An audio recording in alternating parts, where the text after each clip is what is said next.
Assalamualaikum warahmatullahi wabarakatuh. Alhamdulillahirabbil alamin wal 'aqibatu lil muttaqin wassalatu wassalamu ala asrofil anbiya wal mursalin wa ala alihi wa sahbihi ajma'in. Amma ba'd. Bapak-bapak, ibu-ibu, pemuda-pemudi jamaah zuhur Masjid Hayat Hitam, itulah zuhur kita ini adalah saya berbahan supaya bisa kita pahami walaupun waktu sangat terbatas. Judul yang akan kita kemukakan, berzikir hidup, tidak berzikir mati. Ini bahan yang sedang dibagikan. Allah telah berfirman di dalam Al-Quran menyuruh berzikir, antara lain terdapat dalam surah Al-Baqarah ayat 152. A'udzubillahi minasyaitonirrajim. Bismillahirrahmanirrahim. Fazkuruni azkurkum washkuruli wala takfuruni. Oleh sebab itu berzikirlah kamu kepadaku, kata Allah. Niscaya aku ingat pula kepadamu. Bersyukurlah kepadaku dan janganlah kamu mengingkari nikmatku.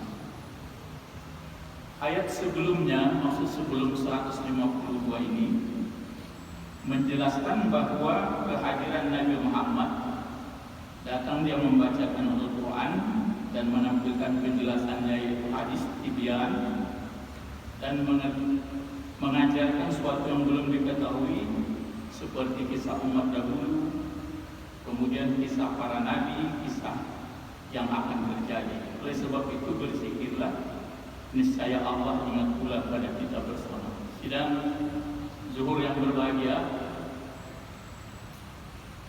berzikirlah kepada Allah itu maksudnya adalah zikir lisan, zikir hati, zikir tubuh.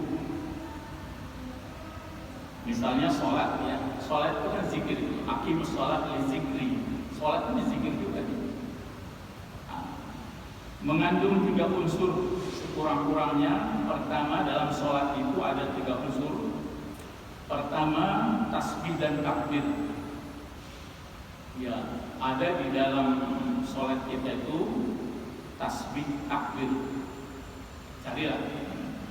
Kemudian kedua, khusyuk dan tadabbur bacaan. Asal saya ceramah di Masjid Raya ini yang sering saya tekankan bacaan. Di YouTuber saya pun sering mengatakan bacaan Arab ini. Ketiga, ada rukuk dan sujud. Itu kan zikir. Allah mengingat orang yang berzikir. Apa pula maksudnya? Kalau kamu bersyukur, berzikir kepadaku, azkurkum, itu jawabnya. Aku ingat kepadamu, maksudnya adalah membalas dengan kebaikan, ihsan, rahmat, nikmat di dunia dan di akhirat. Ini sumbernya dari tafsir Munir atau tafsir Nawawi, ya. Jadi di samping iman, kita kan diajari pertama beriman.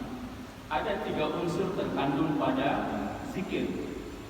Pertama, sadar. Sulit orang zikir kalau nggak ada kesadaran.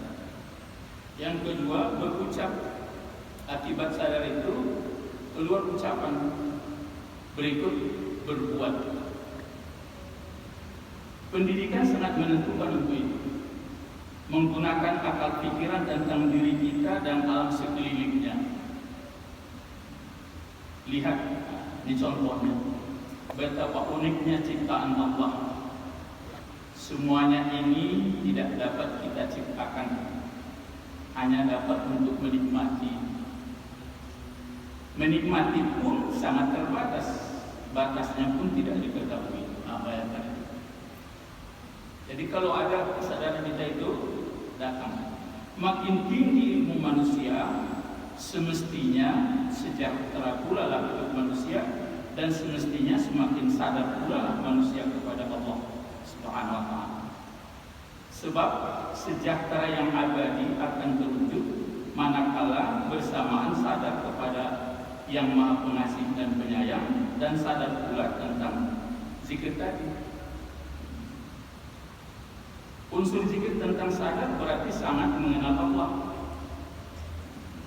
Akibat kesadaran atau ma'rifatullah itu, maka muncullah zikir berikut, yaitu mengucapkan dan membaca. Telah banyak bacaan atau doa yang diajarkan oleh Rasulullah, seperti doa ketika selesai buang air besar dan kecil, ketika hendak tidur dan bangun tidur, dan lain sebagainya. Jadi tugas kita sekarang membacanya.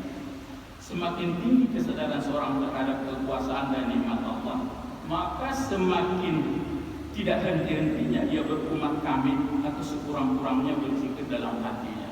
Jadi non-stop, sedang bawa mobil, sedang bekerja, ada terus. Tapi itu syaratnya kesadaran. Khusus mengenai ucapan atau penyebutan orang berzikir telah diajarkan oleh Nabi Muhammad, tentu di dalam bahasa Arab.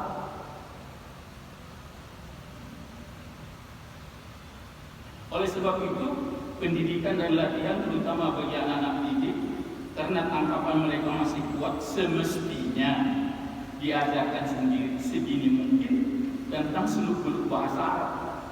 Bukan sekedar tulis baca Arab saja, akan tetapi juga tata bahasanya. Kemanapun saya ceramah, saya sampaikan itu. Sangat risih saya, ya, karena bahasanya itu hanya dihafal. Ya. Jemaah Rasul yang berbahagia, di sini ada YouTube yang saya kemukakan. Kalau bapak-bapak, ibu-ibu bukan nanti Natalina ada Malik ada di situ. Saya menyampaikan di YouTube, dia sudah sampai 100 berapa itu. Ya, bisa kita lihat. Orang yang berzikir yang telah memiliki unsur pertama, yaitu sadar, akan mengiring unsur kedua, menyebut, dan menyusul ketiga, melaksanakan atau mengamalkannya. Semakin tinggi kesadaran dan pemahaman yang disebutkan, semakin kelihatan pula kesalehan si berzikir. Tidak ada hari yang sia-sia begitu saja, kecuali diisi oleh amal soleh sebagai bukti kesadaran dan ucapan. Mulai dari bangun tidur sebelum subuh sampai waktu tidur, setelah sholat isya, rentangan waktu itu semuanya diisi dengan amal soleh. Mungkin diselingi juga dengan bangun malam. Begitulah pengaruh kesadaran, ucapan, dan aktivitas orang berzikir.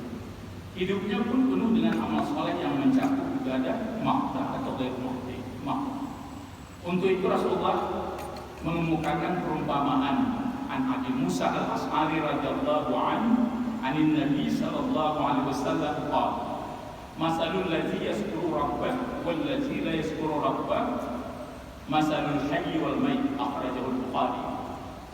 Dari Abu Musa al-Ash'ari, semoga Allah meridainya, dari Nabi Muhammad SAW, beliau bersabda, perumpamaan orang yang berzikir terhadap Rabbnya dengan orang yang tidak berzikir, tak ubahnya seperti orang yang hidup dan orang yang mati. Saya terasa sekali bagi saya, masih hidupkah saya ini atau sudah mati? Saudaraku, coba kita renungkan perumpamaan yang dikemukakan oleh Rasulullah ini. Berzikir yaitu orang yang sadar dan kenal kepada Allah, serta diiringi oleh ucapan-ucapan yang muncul dari lubuk hatinya yang dalam dan dilaksanakan oleh setiap ruas buku tubuhnya dalam bentuk amal soleh. Semua itu karena ketundukan akal pikirannya. Berarti inilah orang yang hidup. Sebaliknya, orang yang tidak berzikir berarti telah mati, walaupun masih berjalan-jalan dan bergerak dalam hidup. Seandainya diajukan pertanyaan, apakah sebenarnya yang dimaksud hidup bagi manusia? Nah, coba itu dalami. Apa sebenarnya maksud hidup?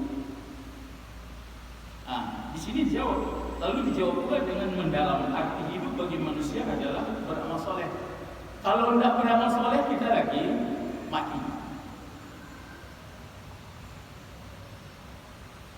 Tapi kalau sudah beramal soleh, kita mengerti, kita sadar, berarti hidup.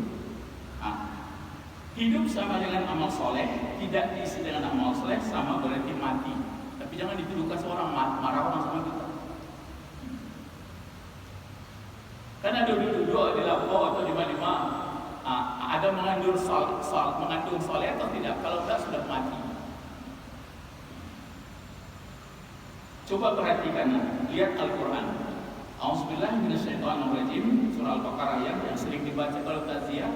Wala taqulu lima yaqtalu fi sabilillahi amwat bal ahya walakin la tashkurun. Janganlah kamu mengatakan terhadap orang yang gugur di jalan Allah, mereka itu mati, bahkan sebenarnya mereka yang hidup tapi kamu tidak menyadari. La tashkurun. Jadi yang sebenarnya hidup itu kalau baik, kalau enggak baik sudah mati. Berarti mayat berjalan. Oleh sebab itu berzikir kepada Allah akan memberi hidup yang sebenarnya. Apalah artinya hidup tanpa zikir? Orang yang berzikir pasti beruntung. Itu hadis juga. Karena itu mohon. Apa itu kalau sudah sholat? Allahumma a'inni ala, kalau aku ya, Allahumma a'inni, itu bukan sholat.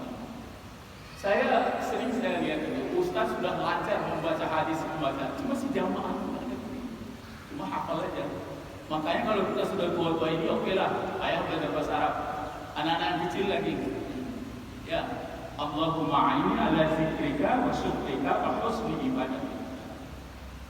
Karena itu, tolonglah aku untuk menjadi hamba yang selalu berzikir, bersyukur dan beribadah dengan baik. Allah alam bisawab. Jadi sidang pengajian subuh yang berbahagia. Ingat itu ya, kalau sudah kemana kita jalan, di mana kita bekerja, enggak ingat kita kepada Allah, apalagi tidak pekerjaan soleh, berarti mayat berjalan kita. Tapi jangan dituduh sama orang, anda ini marah, kan itu yang menjadi persoalan sekarang. Sebenarnya kita sudah bagus hidup dan penuh dengan damai. Ya. Assalamualaikum warahmatullahi wabarakatuh.